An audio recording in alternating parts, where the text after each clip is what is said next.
Музыкальное покорение Ближнего Востока. Адам и Дали Гуцериевы вновь выставили в Объединенных Арабских Эмиратах в рамках своего мирового гастрольного тура. А репортаж Ирины Цичевой.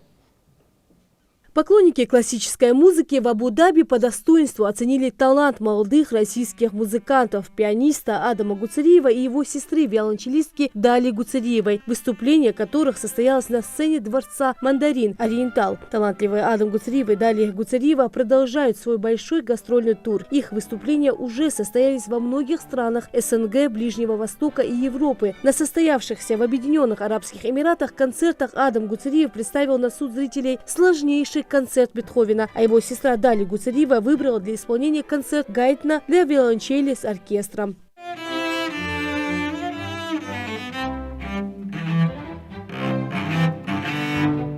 Я уже выступала в Эмиратах, это уже мое второе выступление здесь. Ну, в Абу-Даби первое, а в Эмиратах в целом второе. Но и что тогда, что сейчас, я очень счастлива и рада. Со второго раза всегда полегче, но как расслабляться нельзя никогда. Всегда будет волнение, всегда будет и волнение, и переживание, но в целом все хорошо. Я очень рада, что мы с ним снова сыгрались. Я надеюсь, что у нас еще впереди будет очень много вместе совместных концертов. И все было просто великолепно.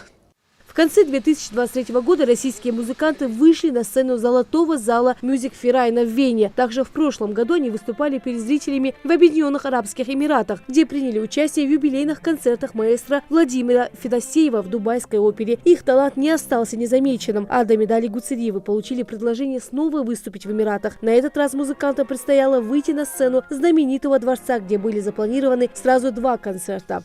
Это будет концерт с Филиппом Чижевским, прекрасным дирижером, с которым я играл в Каире.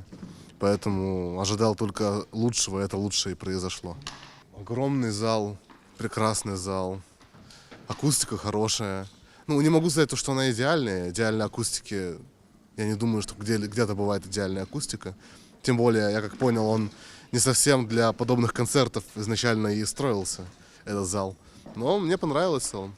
Дворец хорошо известен любителям музыки. Здесь проходят выступления самых именитых и признанных мировых музыкантов и оркестров. Сам дворец поражает своей роскошью. На его строительство потратили порядка $3,5 миллиардов. Фасад здания украшают витражи и статуи. Внутри для отделки использованы мрамор и дорогие ткани. Здесь установлена дизайнерская мебель и целых 1002 люстры Сваровски. На сцену дворца «Мандарин» Ориентал вместе с Адамом и Дали Гуцериевыми вышли симфониетта Королевского оперного театра Ковент Гарднер и российский дирижер Филипп Чижевский, один из самых талантливых дирижеров современной России, который успешно сотрудничает с ведущими российскими и зарубежными оркестрами. С 2014 года Чижевский работает в Большом театре. Он является двукратным лауреатом Российской театральной нацпремии «Золотая маска». Со своей стороны всячески поддерживаю начинания молодых артистов, и мне кажется здорово, что они занимаются классической музыкой. Классическая музыка, она дарит, безусловно, какие-то очень тонкие и здоровые эмоции. Даже если они больны, то они все равно здоровые. Эта боль, которая есть в музыке, она трансформирует и артиста, и слушателя. И они, когда играют, я вижу по лицам, и они проживают жизнь, маленькую жизнь солиста, маленькую жизнь артиста на сцене. Это есть. Вот. А я со своей стороны, в общем, поддерживаю. Адам и Дали Гуцериева – талантливые российские музыканты, за плечами которых, несмотря на их юный возраст, множество наград в престижных конкурсах, а также огромное число выступлений на самых востребованных площадках мира. Ирина Цичевой, Магаз 24.